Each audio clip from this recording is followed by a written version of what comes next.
Hey, how's it going, guys? So a little while ago, I made a video called "If you're into MSIMs and modelers, you need to watch this," and it was probably the most polarizing video I've ever made in terms of comments and negative feedback.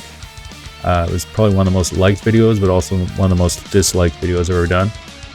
And I think I understand the criticisms and the comments because, in retrospect, I think I was a little bit too general and just trying to oversimplify it a little bit too much.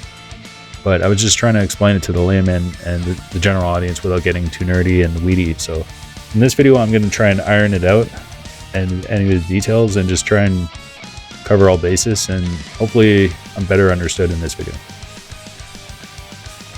So this video is entitled MSIM Tone Architecture Types. And here are 4 key terms and concepts to understand. Number 1, white box, also known as physical modeling.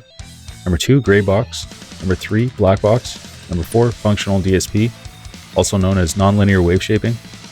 And I would also rank these in this order, but there's kind of a caveat, which I'll explain later. In guitar technology, black box architecture, often called capture or profiling technology, uses machine learning or AI to listen to a physical amplifier to create a digital snapshot of its behavior. Unlike white box modeling, it doesn't care about individual resistors or tubes. It only cares about the relationship between the input signal and the output signal.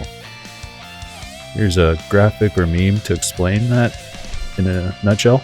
In the context of guitar amp simulators, gray box architecture is a hybrid approach.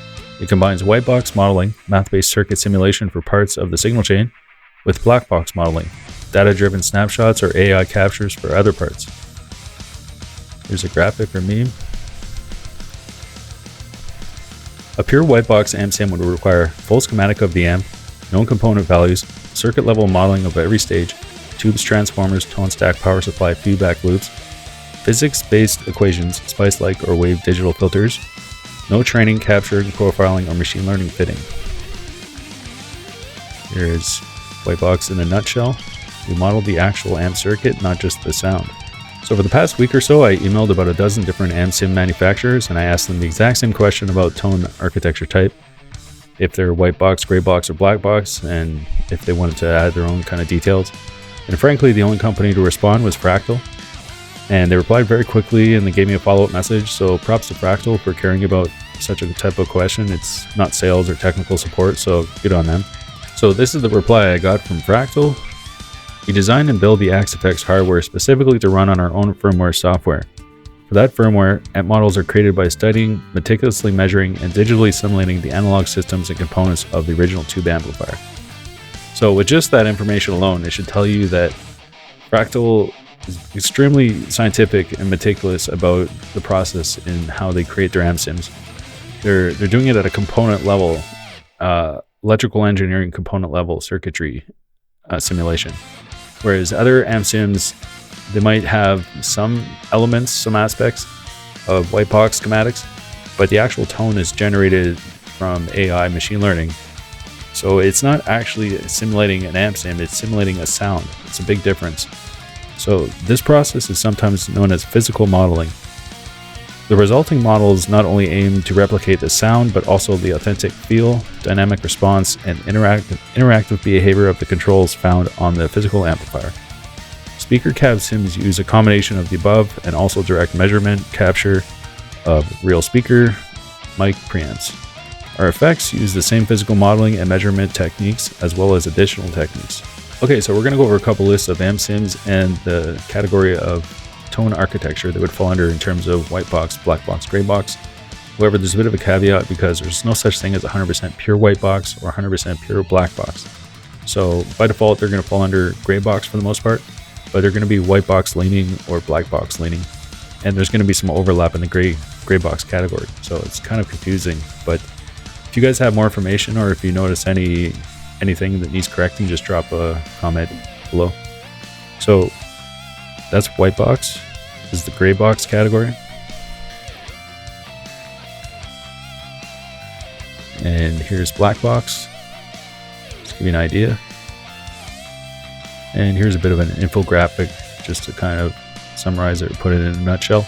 Okay, so it's going to sound like I'm trying to plug Fractal and I'm trying to push away other amp sims, but that's not really the case. I'm just more talking about the core technology and what makes it good, or what makes it more precise. So don't think that I'm trying to plug Fractal necessarily.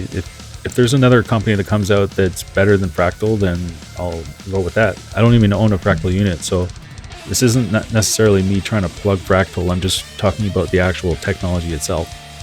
But here's a list of bands that use Axe-FX 3 Live, and this isn't an appeal to authority or appeal to emotion or appeal to fame or anything like that.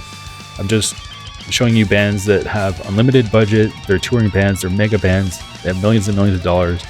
They could be using anything. They could be using tube amps, they could be using quad cortex, but they go with Fractal. So to me that says a lot, because these are guys like James Hetfield, for instance. He's a guy who's used to a tube amp feel, and he's not going to compromise. There's zero compromise coming from Metallica in that sort of way. So that says a lot. I think that's a strong point, that these bands use Axe-FX and they're choosing to use it. Metallica is not endorsed by them, for instance. So this is a very nuanced subject, and I'm trying to stress that MSIMs don't neatly fall into each category. There's more like leaning white or leaning black. But although technically white box modeling is the most precise and scientific type of architecture, it doesn't mean that it's automatically the best by default. It still comes down to the engineering quality. For example, a high quality black or gray box can sound much better than a low quality white box. However, the limitation of a black/gray box is that it can reach about 95 to 98% accuracy in terms of the tone, but it may fall short in the subtle nuances of feel and harmonics. Whereas a thoroughly well-built white box is considered the gold standard for MSIMs and can replicate both the tone and the playing experience to upwards of 99% estimate. So I hope that was a decent summary and everything made sense. If you have any questions or comments, just drop it below. Have yourself a great day, and thanks for watching.